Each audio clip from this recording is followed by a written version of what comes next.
Good afternoon, everyone. This is Megan Delaney, Governor Sisolak's office. Thank you for joining us for this Governor's Energy Roundtable. Thank you for accommodating our time change today. We truly appreciate it. I believe that we are all set and streaming live on YouTube. So Becca, if you wouldn't mind taking that slide down, I'm going to kick it over to Governor Sisolak to get us started. Thank you, Megan. I appreciate it. And good afternoon, everyone. Thank you so much for joining us today for this roundtable on energy, a very important topic to us all. Today's discussions are a critical piece in our state's economic recovery. Clean energy is intrinsically linked to Nevada's job recovery and economic opportunities. In addition to prioritizing reliable electricity and stable rates, Nevada's clean energy economy will create much needed job opportunities, improve health and air quality for all Nevadans, and keep our emission reduction targets at the forefront for our climate resilient future.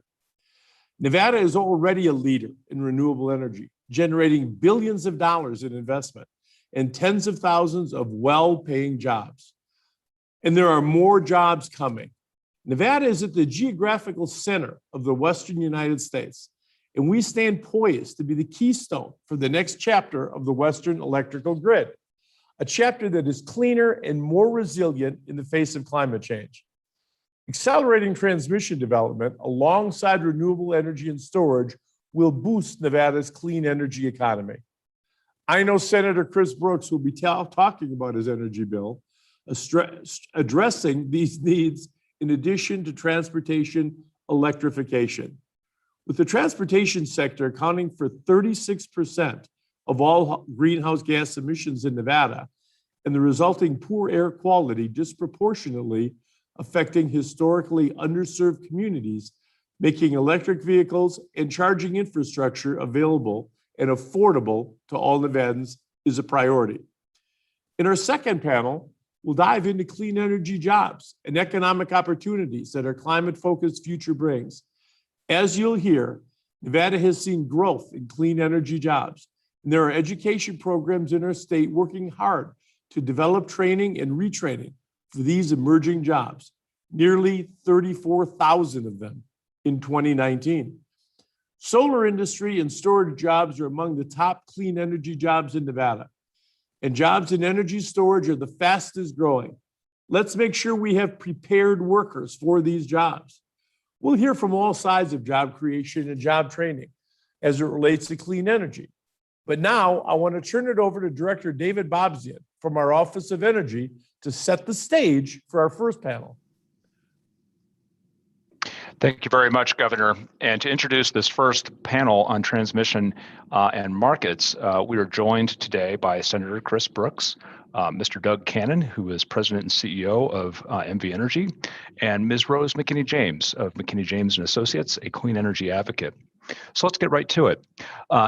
Senator Brooks, as Governor Sisolak has pointed out, there's tremendous opportunity for Nevada to capitalize on the clean energy economy and on the economic opportunities of climate action. Governor Sisolak mentioned your bill. Can you walk us through the highlights and how your legislation leverages the opportunity? Thank you, Director Bobzian. Absolutely, and Governor Sisolak is so right.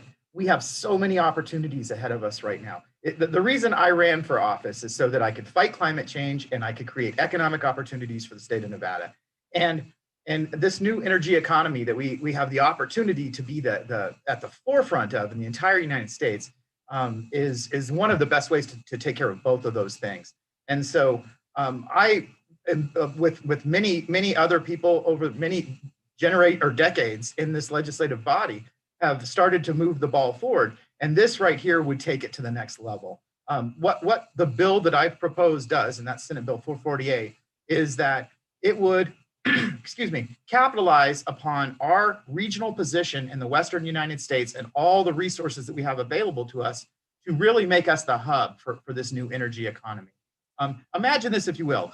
We have no gas, oil, coal in our state. We import $8 billion a year, over $8 billion a year in fossil energy. We have abundant sunlight, geothermal, wind. We have the highest percentage of federal land in any state in the United States. And we are right next to the biggest economy in all of North America. and all our surrounding states assets as well. So we find ourselves right in the middle of really a great opportunity. And what this bill would do is this bill would create a framework by which we could then develop transmission lines across the state of Nevada and be able to access wind in Wyoming, solar in the Southwest, hydro in the Northwest, and provide power to our neighbors in Southern California and Central California. And all of that electricity, whether it's coming into Nevada or flowing out of Nevada, all would go on transmission lines to the benefit of all Nevadans. And so what this bill does is it lays a framework so that we can create or enter into a regional market by 2030. And we're working directly in concert with what my friend Senator Chris Hansen in Colorado is doing, something very similar, so that we can connect the Western United States, of which we are right in the center of that hub, and as an clean energy hub for the entire Western United States. And then it also directs to build some transmission lines right here in Nevada that would be the foundation for any further transmission that would reach into our neighboring states and into other markets. And what that does is that creates resiliency, lowers the price of electricity, and accesses clean energy, and it allows us to develop over $10 billion worth of renewable energy projects across the state of Nevada, and be able to turn all that federal land that currently we can't use into land that we could get property taxes on. And so it's a tremendous benefit for the state. It also does a few other things. The bill also aligns our planning processes in the state of Nevada, our utility planning processes, to decarbonization. And the bill does it provides the framework and some initial investments to be able to electrify our transmission sector, our transportation sector, excuse me. Transportation is the largest contributor to greenhouse gases that causes climate change. It's the largest contributor to pollution in the state of Nevada. And owning and operating an electric vehicle is far less expensive for families in the state of Nevada than it is to gasoline engines. And so none of those benefits are available if you don't have access to charging. And so many of our Nevadans don't have access to charging. And so what we want to do is we want to give access to charging to historically underserved communities. We want to give access to charging to our electric school buses. We want to give access to electric vehicle charging to our public transportation, our taxi cabs, and our TNCs down on the Las Vegas Strip. And so that's one of the major things that it does. And then we address other things. Energy efficiency. It doubles the energy efficiency available, programs available for those same historically underserved communities. And we open up the opportunity for rooftop solar on things like senior and low income housing, where you all live like my grandma does in North Las Vegas, where you live in low income or a senior home, and you can put solar on the roof of that. And we encourage energy storage in this bill by applying the same renewable energy tax abatements that have been so incredibly successful, managed by the Governor's Office of Energy, to large scale storage projects. And we open up, because this session should be all about clean energy and jobs, jobs, jobs. We reopen the Economic Development Electric Rate Rider for new businesses locating in Southern Nevada to be able to access clean energy under a special rate rider. And we make a few edits and fixes of other statutes energy statutes that we've been working on over the years. But those are the big things that help us achieve those goals that Governor Sisolak talked about. Wonderful. Thank you, Senator. Mr. Cannon, shifting to you now. NV Energy is clearly going to have a critical role in the execution of this legislation. The Public Utilities Commission of Nevada just recently approved construction of a portion of NV Energy's GreenLink Nevada Transmission Initiative. There are clearly some big discussions happening about the need for regional electricity markets in the West. How do you see this coming together? Thanks, Director. First, I'd like to thank Governor Steve Sisolak and really for having his vision of this clean energy economy for Nevada. We are excited to play a role in helping advance that clean energy economy for Nevada. And it is such an incredible opportunity for every single Nevadan. And the jobs that it's going to create, the economic development it's going to create. I also want to thank Senator Brooks for his passion and his leadership on decarbonization for the state. He truly is helping facilitate a process that will ensure Nevada is a healthy and prosperous place for generations to come. And we're also thrilled to engage with Senator Brooks and other legislators in advancing that vision. But Director, going directly to your question, as has already been pointed out, Nevada truly is in a unique geographic position relative to other Western states. We are also very fortunate to have very good renewable energy resources in this state. But if you look at the map that's up on the screen right now, one thing you'll notice is this map shows high voltage transmission lines, 500 kV transmission lines or higher. What those transmission lines do is they essentially serve as the interstate highway system for electricity. They're the big roads. They can move lots of electricity. And Nevada is a little like having a really fantastic factory and you're producing great products, but if you don't have the roads that can get those products to the consumers, it doesn't do you any good. And you can see right now, Nevada is lacking a few roads in order to get all of that great renewable energy that we have to the consumer. And so if you go to the next slide, will help paint a picture of what this legislation and kind of the vision of what a clean energy economy could look like. As you can see here, we're adding 2 additional large transmission lines, Greenlink North and Greenlink West, and it will form a triangle throughout the state of Nevada. But what you see is those various shaded areas around the state are renewable energy zones where there's high potential to develop renewable energy.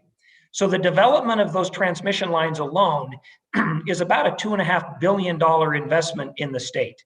It will produce more than 4,000 direct jobs.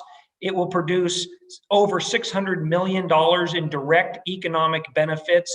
And those jobs and that economic benefit starts now.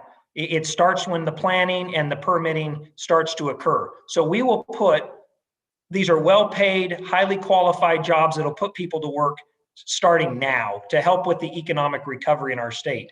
And then as you can see, as we unlock those renewable energy zones, it will create millions of additional economic development and put thousands of additional people to work long-term as we decarbonize the energy supply in Nevada and look at economic opportunities outside the state. So it produces great opportunity there. Having those 2 additional lines in, as you can see, you form that triangle, it improves reliability for all of our customers throughout the state. If you lost any one line there, and we had an issue with any one line, we can still operate the full grid using the other 2 lines. So it increases reliability, and that's something businesses look at as they come to the state. Are we going to have a reliable energy supply to run our operations? And we're going to be able to say yes. And it's going to ensure that the lights stay on for every Nevadan. And then the third benefit that's been alluded to is it builds this key infrastructure that then allows us and positions us to be able to participate more broadly in a Western energy market as that is developed over the next decade. And there are tremendous opportunities in that Western energy market for all of Nevada. And we look forward to participating in that process. But pushing infrastructure development like this bill pushes, like the governor has a vision of in his clean energy economy, it is visionary. And it's going to position Nevada for generations to come. Thank you, Mr. Cannon. Ms. McKinney-James, we have Senator Brooks's bill, and Mr. Cannon just laid out this big enterprise of what needs to happen. Nevada is committed to net zero greenhouse gas emissions by 2050, and the Biden administration just announced a significant nationally determined contribution of emissions reductions by 2030. Electricity generation is 30% of emissions in Nevada, and we are making tremendous progress. But transportation, as has been mentioned, is 36% and growing. As a long-term clean energy and climate advocate, can you talk about the timing and how we ensure that all Nevadans benefit? Well, thank you very much, Director Bobzien. I would like to add my thanks to the governor. I think it goes without saying how important it is to have your vision, Governor, and your leadership on this important policy. And Senator Brooks, I have to express my appreciation to you for your willingness to take the bold action that's needed to keep Nevada in the forefront of clean energy. To your question, a few observations. I think there's an urgency. I think it's been well documented that we have an obligation to move forward to address some of the extreme impacts that we're seeing from climate. Some years ago, we set the table for the conversation that we're having here today. It was what I call a field of dreams and extremely aspirational approach, which is now transitioned into an important component of our state's economy. And we've increased our clean energy development, as has been noted, exponentially, with more in the pipeline. So Nevada is a strategic location for transmission investments, critical to supporting that robust renewable energy development pipeline and supporting both our policies already in place, our RPS, as well as our efforts for greenhouse gas reductions. I think an adequate and resilient grid is essential as Nevada stands to benefit from significant growth and investment. I've had an opportunity to review very quickly the bill, but I do think that what Senator Brooks has offered is the amplification of our intentionality as a state. It is absolutely critical to advancing our clean energy economy. In my opinion, from a timing standpoint, we cannot afford to be an outlier. We are a critical piece of the puzzle that is the Western grid, as Mr. Cannon has described. And I think there's a risk of inaction, and it is not insignificant. We face the potential loss of millions of dollars of investment, combined with the increasing threats on marginalized as well as highly impacted communities from the threats of climate. And I think we need to drive this policy forward to prioritize a resilient grid. According to a recent study that was commissioned in Q4 of 2019 by the Western Interstate Energy Board, and I quote, "The West must add about 9 gigawatts of renewable energy per year starting in 2026 to meet state policy goals in the West through 2035. So, I mean, I certainly acknowledge that there are complexities in this measure, but I think they are mitigated through our ability to rely on and engage our state regulators. And beyond the climate and energy goals that we've established for the state, there is a practical reality. And that is that Nevada is uniquely positioned to attract millions of dollars in investment in advancing our abundant renewable energy resources. So this new economic engine is what I am supportive of. As I said, all those years ago, we set the table. It was our hope that everyone would have a seat at the table, that we would put equity as a part of our goals and our strategies. I think that is our hope and continues to be our goal. Thank you very much. We still have a little bit of time left, so I do want to ask one more question, maybe get some quick answers from all the panelists. I do want to focus on transportation electrification. Senator Brooks very clearly laid out the proposition. We also heard from Governor Sisolak about the importance of making that transition. This is an equity piece. This is a jobs piece. Could you each talk a little bit more about how we're going to tackle the 36% of Nevada's emissions that are made up by the transportation sector with transportation electrification, maybe also what the benefits are to the grid itself? Sure, I'd love to go first. I mean, if you watched the Super Bowl just a few months ago, that electric vehicles were the MVP. Every new manufacturer has new models of electric vehicles coming out. I have an electric vehicle that is cost competitive with any other car in its class, goes 250 miles, made in the USA, and on a charge, and is cost the same as any other car of its size and of its class. And that is coming, whether we want it to or we don't want it to. But what we have the opportunity to do is get in front of those electric vehicles that are coming here and capitalize upon the demand and the opportunities that we're going to have with those electric vehicles, and create opportunities for all Nevadans to be able to own them, get the benefits of them, but also to help lower their greenhouse gas emissions and clean up the air. Believe it or not, Nevada, vast open spaces, is one of the most urban states in the entire United States. We live, for the majority of our state, lives in two valleys, and one in north and one in south. And so air quality can get really, really bad. And so the folks who live in those valleys, they have to suffer through that. So we can lower our operating expenses. We'll make the fuel that we put in our gas tank right here in Nevada with sun, wind, and geothermal, instead of buying $8 billion a year of fuel from outside of our state. We'll make our own fuel. We're the only place in the United States, in North America, that has the lithium that we put in these electric vehicle batteries.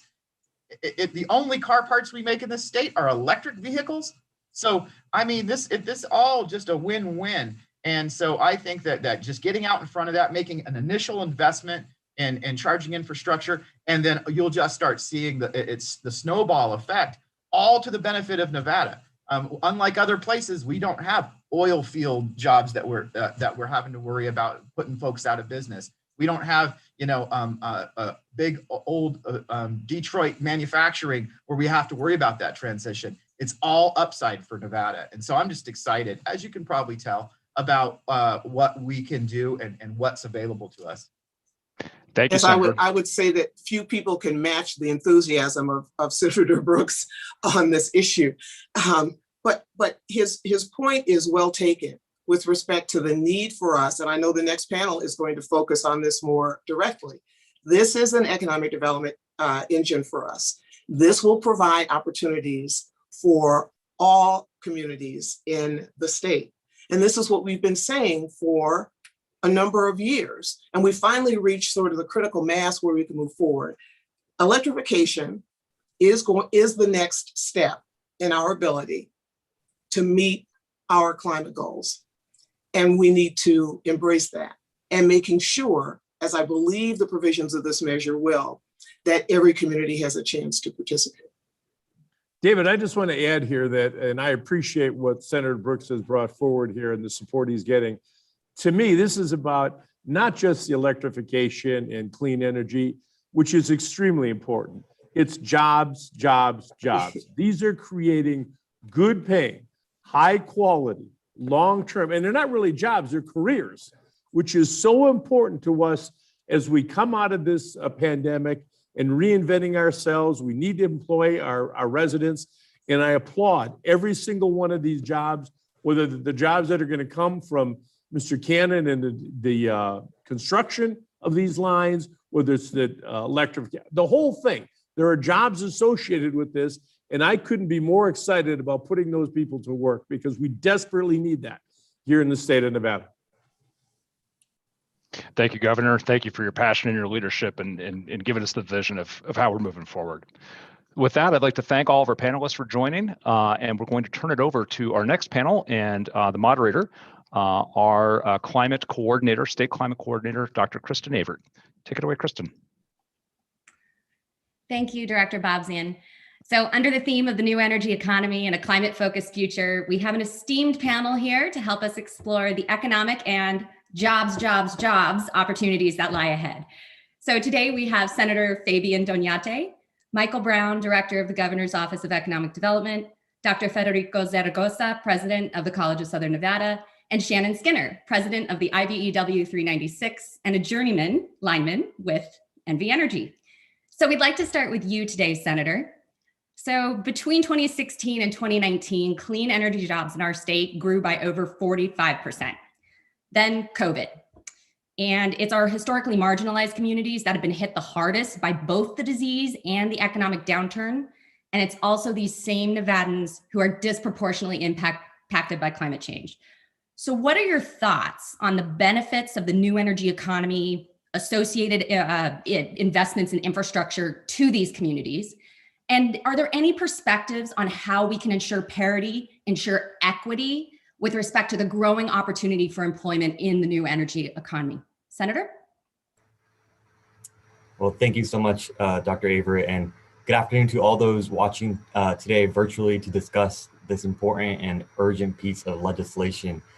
First and foremost, the one thing that I want to make clear today is that regarding the conversation of climate change, we are approaching a devastating crisis if we do not act bold and fast to address the threats of greenhouse emissions and pollution.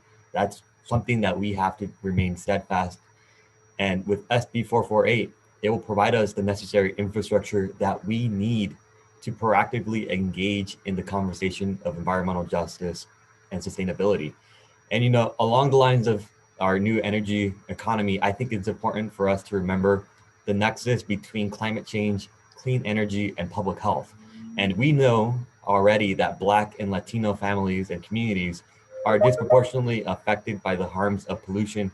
And of course, that means that marginalized groups are more likely to live in areas that are negatively affected by climate change due to redlining and other systemic barriers. But by emphasizing support for historically underserved communities in this bill, we can finally begin to address the health disparities in communities that have been ignored or forgotten for far too long. And, you know, this bill will also allow us the opportunity to invest in neighborhoods that don't already have access to clean energy technology and infrastructure. For example, we can finally begin to place charging stations in parts of East Las Vegas, or even start to install solar panels and mixed housing units that need this the most. And all that to say, the opportunities in front of us are endless, and this bill paves the road for good, high-paying jobs that will finally support the health of our environment and our community. And I'm just really excited to see how this electrifying legislation will play out. And I thank Senator Brooks and his team for bringing this forward. Thank you very much, Senator. Hopefully there's a pathway such that these investments in infrastructure that are being made in our underserved communities can really translate into that equitable training, retraining, and the employment opportunities that we so desperately need, particularly related to clean energy economy. I really appreciate your comments. So now I want to pivot relatively quickly, to Director Michael Brown. So Director Brown, we are seeing a lot of movement at the nexus of economic recovery, climate action, and infrastructure. Here in the state, we have, of course, Senator Brooks's new bill. We have legislation that would capitalize the state infrastructure bank. We have our first comprehensive state climate strategy, as well as GOED's economic recovery plan. And then, of course, at the federal level, we have the American Recovery Plan and the American Jobs Plan. So how do you envision all of these initiatives, all these efforts that are in the pipeline coming together to really drive economic recovery and revitalization as it relates to the new energy economy? Well, thank you, Dr. Evert.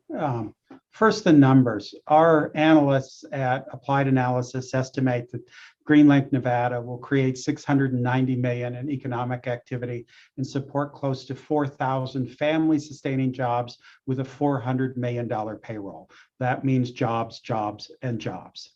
The legislation aligns with Nevada's plan for recovery and resiliency prepared by SRI International that recommended we take bold steps to solidify Nevada's role in energy technologies, from lithium to energy storage to transmission. All of this with the idea of dealing with the challenge of climate change that American business is heading to hit straight on.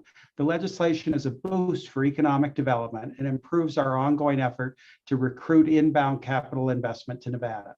Leading corporations today are adopting measurable environmental, social, and corporate governance commitments, known on Wall Street as ESG. Nevada can be a smart investments for companies seeking to locate in a state that can offer both clean energy and allowing them to meet those ESG goals. In fact, I met with a company about 3 weeks ago, and the very first question they asked us was about renewable energy in Nevada, because they have to meet those kinds of ESG goals now. In summary, this legislation will allow us to create a diverse, innovative, and sustainable economy, delivering good jobs today and better jobs tomorrow. Wonderful, thank you. So I want to pivot back a little bit to the equity and justice issue. And I want to focus first with, President Zaragoza.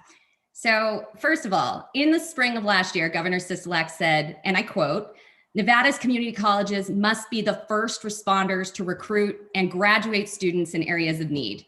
Given everything that we've heard on this panel and on the prior panel, it seems like clean energy economy is an area of need. So from the CSN perspective, can you share more about what the college is doing to support the new energy economy? it would also be really helpful if you could highlight some specific efforts that are tailored to Nevada's historically marginalized and underserved communities. President Zaragoza? Dr. Thank you for the opportunity to address how community colleges, and more specifically how CSN is supporting the growth and workforce diversification of the clean energy sector in Southern Nevada. In responding to the question, it's important to understand that community colleges are comprehensive higher education institutions. So half of our students come to CSN to transfer to universities, and many of them go on to become the professionals that are graduating from universities, including many STEM fields. But community colleges also have a workforce mission, and that speaks directly to the preparing our students and our graduates for jobs. Our diversity roots at CSN run deep. We're a majority minority institution with total enrollments of almost 50,000 students, 35,000 credit and 15,000 non-credit, and 70% of our students are students of color. More than half of our full-time students are Pell eligible, so they are low-income students, and they come from our underserved and marginalized neighborhoods in Southern Nevada. We're community-driven, and the operative term is community. Approximately 98% of our students come from the community, and they stay in the community upon graduation. At the end of the day, though, they come to CSN to connect to good paying jobs. And CSN does just that. According to EMSI, 1 out of 89 workers in Southern Nevada are CSN alumni. So given the workforce dimension and mission of community colleges, our program development process has to be directly aligned to preparing graduates for jobs in current and emerging demand occupations in high growth sectors. And at CSN, clean energy career pathways are already a large and growing part of our overall enrollment. So CSN offers associate applied science degrees and certificate programs that lead to high demand and high wage clean energy jobs. For many community residents, CSN is that bridge to the clean energy jobs. Our graduates are positioned to help build, install, repair, and support expansion of clean energy jobs in Southern Nevada. For example, our program inventory already includes hybrid and electrical vehicle technicians. Our graduates are equipped to work in the emerging alternative clean energy power source and clean energy fuels sector of the transportation clean energy initiatives. Our diesel technology programs have also included specialty options in hybrid trucks and high voltage electrical systems. Our power utility and clean energy technicians are positioned now to work with employers such as Nevada Energy, Southwest Gas, and the Bureau of Reclamation. Our graduates are equipped with the knowledge and skills that are in high demand, and that this bill would even accelerate for us to be able to connect individuals to these emerging new jobs. Our air conditioning technology and cleaner energy technicians allow us to prepare graduates for commercial and residential jobs, and in solar installation operations as well. Our construction and management environmental sustainability program includes lean components, and I could go on and on. I don't think I want to do that. I'm just pleased to confirm that we follow labor market and emergency occupational trends, and we quickly align our programs to meet our graduate needs. So lastly, I want to emphasize that CSN and our sister institutions are very much concerned with closing the equity and performance gaps. And I'm pleased to report that students of color constitute the majority of our enrollments in the clean energy instruction programs I just mentioned. I hope that answers your question. Of course, thank you so much, President. And we all appreciate the important role of CSN down here in Southern Nevada. Thank you. So now I'd like to pivot to Ms. Skinner. So Shannon Skinner, in addition to your role as the president of the IBEW 396, you have worked in the energy sector for, I believe, over 35 years. And right now you are a senior lineman at NV Energy. Yep, you're one of the correct. Yeah, and you're to me, you are one of the faces behind all the data points, all the graphs, and all the statistics we've been talking about. And as I understand it, you also come from a family with a legacy of working in the energy sector. Yes. Would you tell us your story? I mean, why do you enjoy what you do? How have you seen things change? Just share more with us. Well, like you said, I grew up in a family with energy. I'm super excited about the transmission line because that's kind of where I started. I've my whole family built transmission lines across the country. I really don't like talking about myself. I kind of like talking more about my industry, but I enjoy what I do. I love working with my hands. I love the challenges that we meet every day. And I especially love training the next generation of linemen. Sorry, I had to find the mute button there. And I think that's part of what I think is really exciting, though, your passion and the fact that your whole family has been involved in all this. I mean, what would you say to somebody who's on the job market or somebody who's looking for new opportunities to change fields, or the younger generation about working in the energy sector and the opportunities that you see ahead? Well, actually, the IBW 396 and NV Energy, we've partnered to showcase what job opportunities there are in our community and for NV Energy. We work with CSN, the high schools, and even as low as grade schools. We do construction fairs. We go out, and most of the time we have to talk mostly to the parents. They don't really understand that the trades are out there, that their children can have good careers and good futures in the trades, skilled labor. You know, not every shoe fits. Not everybody has to go to college. They'll be very good assets to our community working in the trades. Yeah, I think that's an excellent point. And you and I had spoken earlier, and we talked a little bit about some of the programs that you're aware of that specifically are in our marginalized communities and underserved communities. Could you speak a little bit to that? Well, our apprenticeships, this line is going to improve the careers in this community. Our apprenticeships are going to be so enhanced, right? We're going to be able to put more people to work. We're going to train people, the next generation of linemen, the next generation of skilled workers. So it's very exciting. I'm excited like Mr. Brooks, for sure. I can't wait.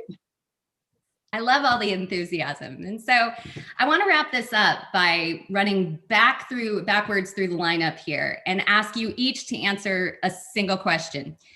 So I want you each to give me 3 words that describe the opportunity ahead as you see it, as it relates to jobs, the new energy economy, and climate action. And Ms. Skinner, I'd like to start with you. I think the 3 words would be transform our state. We'll be able to generate, distribute clean, reliable energy. Wonderful. President Zaragoza? High wage jobs. I like the sound of that. Director Brown? Diversity, jobs, and infrastructure. Wonderful. And finally, Senator Doñate. Thank you so much. Prosperity, health, and longevity. Excellent. Well, thank you so much. I think that just last minute in those words really capture the whole ethos of where we're going and where we're moving forward in this state under Governor Sisolak's leadership. And so with that, I'd like to turn this back over to Governor Sisolak and Megan Delaney.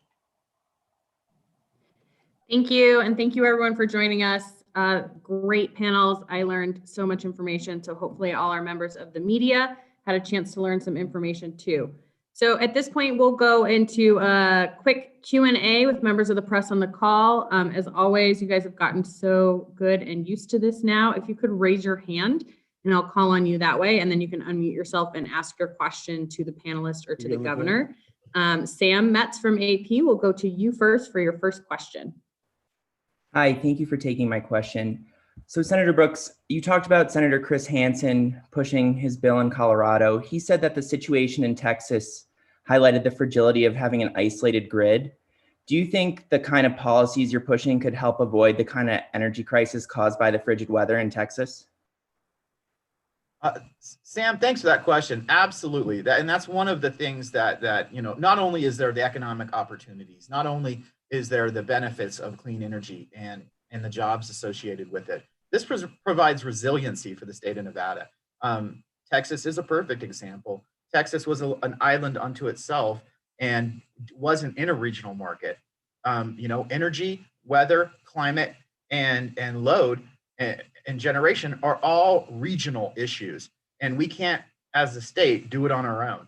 And so by us creating transmission and creating a framework by which we can join or enter into a regional market with our Western neighbors, we would create more resiliency in our system, so that we have less of a likelihood of anything like Texas ever happening.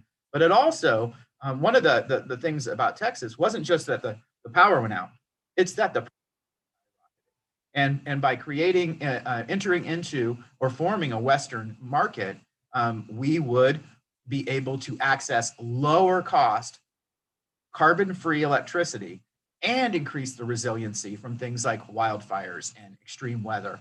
And so, yeah, it was one of the things that really increased the urgency around what we were already doing before that happened. Thank you, Senator Brooks. Thank you, Sam. Sam, I think you probably have another question, but we'll go to Riley Snyder of the Indy for one question first. We'll come back, Sam. Graduating class at the UNL. Great. Thanks so much, Megan. Can you guys hear me? We can. It sounds like you might also be listening to UNLV's commencement in the background, but go ahead with your question. It's a busy day here at the legislature. I have a question both for Senator Brooks and for Mr. Cannon, if he's still on. I was curious about the Greenlink transmission project, and last night I went and looked at the docket itself, and NV Energy had actually submitted a filing to the PUC in mid-April showing the expected impact on customer rates once the initial Greenlink project had been approved. That filing showed that for both customers in Northern and Southern Nevada, customer rates are expected to increase to help pay for this infrastructure and transmission project between now and 2040. So if approved, what impact would SB 448 have on customer rates for ratepayers here in Nevada?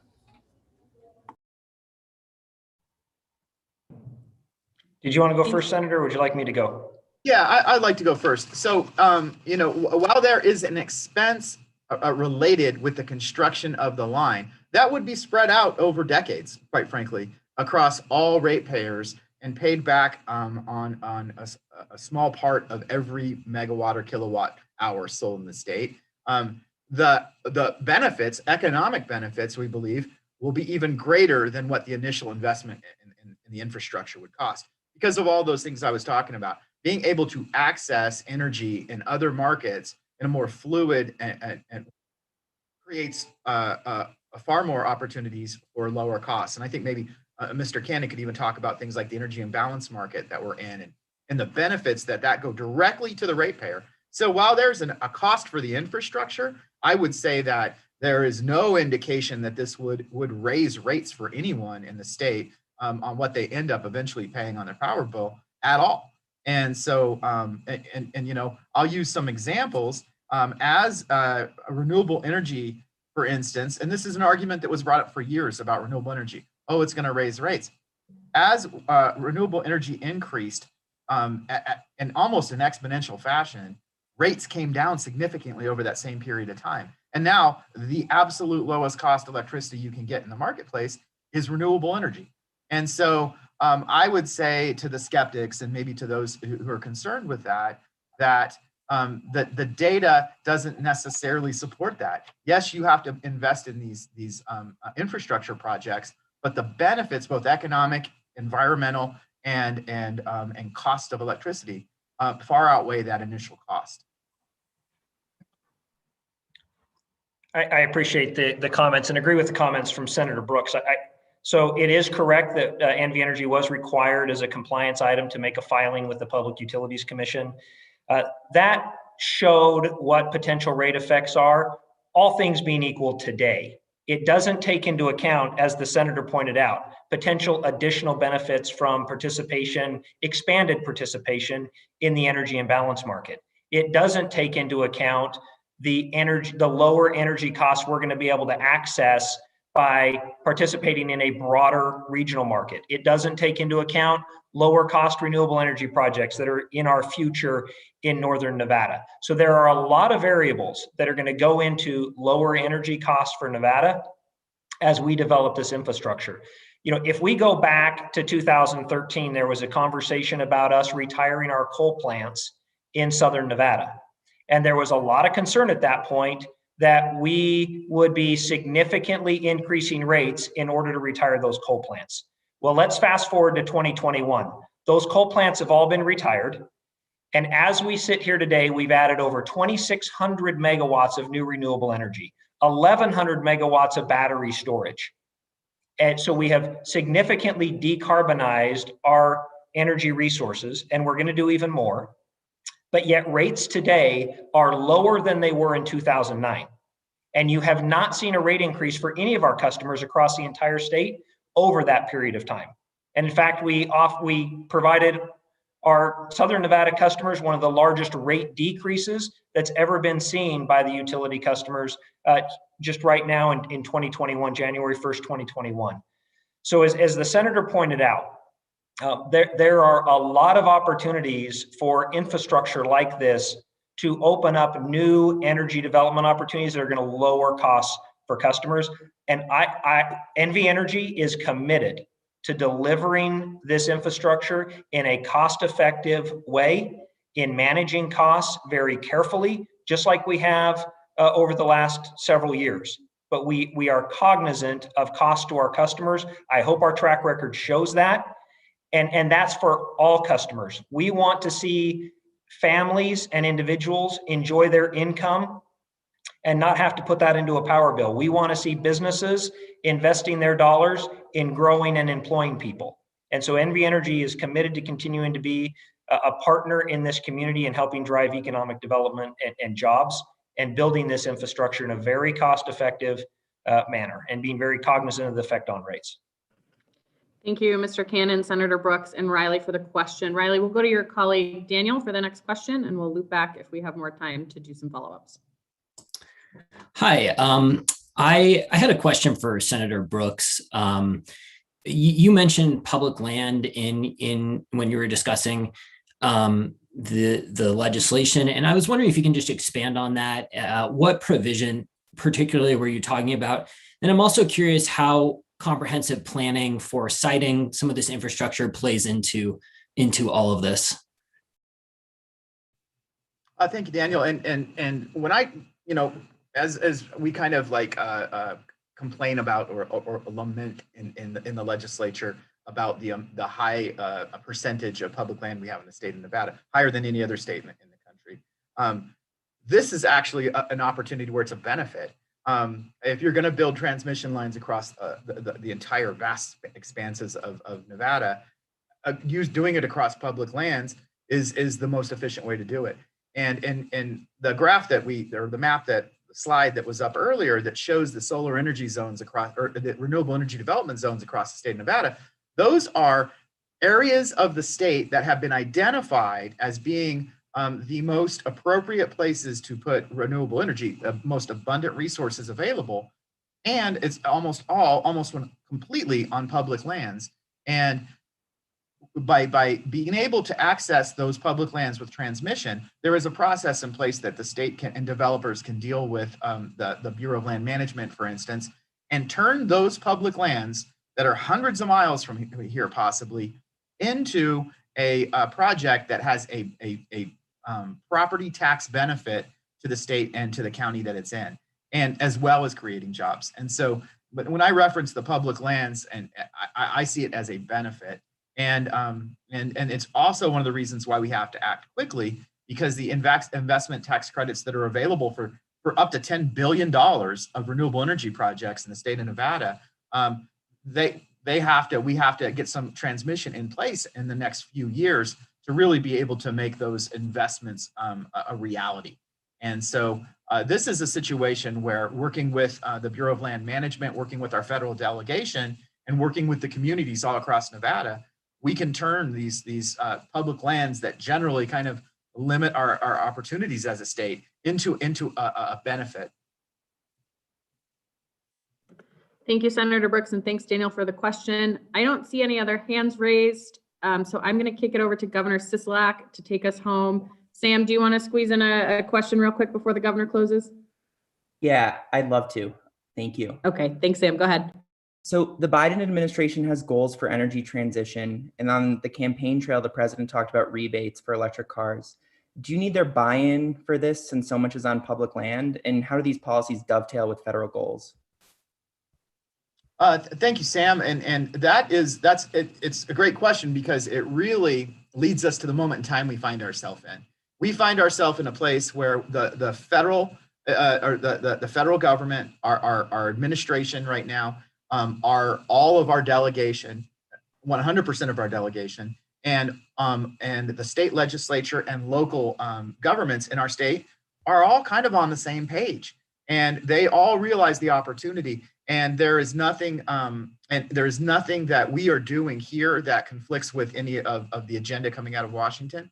And as a matter of fact, and we've even got language in the bill that facilitates this, if infrastructure money comes into our state earmarked for electric vehicle electrification and infrastructure, or for transmission, or for clean energy, this is creating the pipeline by which we can funnel that money into projects. So we have to, I've been working with the governor's office and with Michael Brown over at the governor's office of economic development, as well as the governor's office of energy and the treasurer's office, on trying to create frameworks, trying to create shovel-ready projects, so that when money comes, and we know it will, to invest in the infrastructure of our nation and in our state, we have channels by which we can make that investment, and all that down the cost of those investments in infrastructure for all Nevadans. So I think this complements what the Biden administration is doing perfectly. And it's really kind of, we've even kind of shifted in some of our strategies to make sure that it complements with the Biden administration. And, we're working with our neighboring states to make sure that we actually are complementing their efforts as well, because this is a regional effort. What's the timeline? When do you want GreenLink and the other projects in the PowerPoint built? Well, so we on the charging infrastructure, it's two-pronged. We want to immediately start building out $100 million worth of charging infrastructure. Now, that's $100 million before any federal assistance or infrastructure funding is applied to it. But we want to build that out immediately. So that would take a couple of years but we'd start as soon as the bill passed. And then the second piece of that is a long-term strategy on the electrification of our transportation sector. And that's going to take a few more years. And then on the transmission side, to really be able to take advantage of the economic opportunities that exist, we need to have this transmission built out in the next 6 years and 6 or 7 years. And if we don't start today, the permitting and the construction and all of those things associated with it, permitting is really the longest lead. Those things take time. And if we don't start yesterday, we're not going to be able to really get there in the time that we need to be able to take full advantage of these opportunities. Because if I was asked the question about the 3 words that describe all these opportunities, they would be 4, and it's the race is on. Because our neighboring states, they see some of the same things we do. We just happen to be in the front runner position based on the geographic location we find ourselves in. But they're trying as well. And so we need to act immediately. And so I would like to see that transmission built out. Obviously, some things take longer than others, but I'd like to see that transmission built out starting in 4 years and completely the whole pieces of it built in about 7 years. And then our charging infrastructure immediately, shovels in the ground immediately on charging infrastructure, because that is a much shorter planning period associated with that.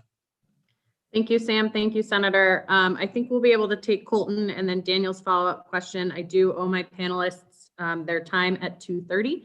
So if we can try to get through the next couple questions quickly, I think this has been a great panel. So Colton will go to you, and then Daniel will take yours after that.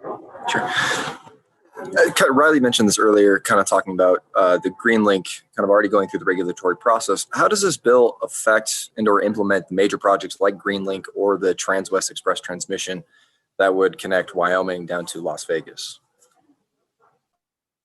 Thank you, Colton. And so this project right here, it does 2 things. And one of them is it really directs where it directs the time frame associated with the GreenLink projects or the GreenLink lines, because those are foundational. Those have to be built, and then other things can spur off of those. And we've seen several proposals, but you mentioned Transwest as an example. If we have more connectivity, and it's all just about connectivity. If we have more connectivity of transmission in the state, then other projects, whether they be from the CAISO, whether they be from SWIP North is one that we've heard about. LS Power is a developer that wants to do this. Transwest is a developer. If we have more connectivity already in place, we become a far better candidate for other developers to come in and build their developments in our state, because they can connect to the systems we currently have that then allow them to access what we've connected to with our lines that we've built. And every time a megawatt flows across that wire, it's to the benefit of a Nevadan. It's to the benefit of Nevada through taxes and lower rates. And so that, just by building that out, makes their projects more likely and more beneficial to them. But the second piece of that is the framework we put in around regionalization and the task force and the planning processes that we put in around regionalization. And the developers of those transmission lines and the developers of those energy systems, they will have a seat at the table in Nevada when it comes to planning what the future of transmission looks like here in Nevada, and how they can fit into our plans to be at the center of this regional Western market. Thank you, Senator. Thank you, Colton. Daniel, do you want to do the last question before the governor closes us out? Yeah, I just wanted to quickly follow up on the public lands, specifically on the issue of, because there are so many uses on public land, and you have sage grouse or desert tortoise, you have, sensitive habitat, invasive species issues. I mean, how does sort of comprehensive planning and finding low impact areas play into all this? I mean, is there a smart from the start planning approach? I mean, how are you sort of viewing that in the context of this legislation? Well, Daniel, there are already been several, like the SEZ, the solar energy zones, for instance, across the western part of the state that there's already been a comprehensive planning process in place where they said, this is the ideal place to put renewable energy projects. And if you notice the transmission line being proposed, the Green Link, it goes right, it follows those renewable energy zones. And so, and then there's just the typical permitting processes that we go through, whether it's NEPA or the UWEPA, and all the EIS process that you have to go through as a developer. And having one entity, the federal government, and having one set of rules that we can deal with, really, even if the standards are higher, it really expedites the process, because now you have all the developers, whether they be transmission line developers or they be renewable energy developers, all of the developers are speaking the same language with the same entity. And the number one thing that I think that the Biden administration and our federal delegation can do is to give these BLM offices more resources and to give them guidance on what is the goal of clean energy and transmission across the United States on public lands. And so I'm very excited about this current administration, and I'm very excited about working with public lands and the Bureau of Land Management, because they do put in place comprehensive planning processes that we all would then be singing off the same sheet of music. Thanks. Thank you, Senator. Thanks, Daniel. Governor, did you want to make some closing remarks before we end today? Thank you, Megan. I would love to. I think I need to get Senator Brooks a little bit more enthusiastic about this project. I just don't think he fully understands the implication. I got to get him pumped up a little bit. I want to thank all the panelists for joining us here today and participating, but particularly Senator Brooks. I mean, he has been a visionary.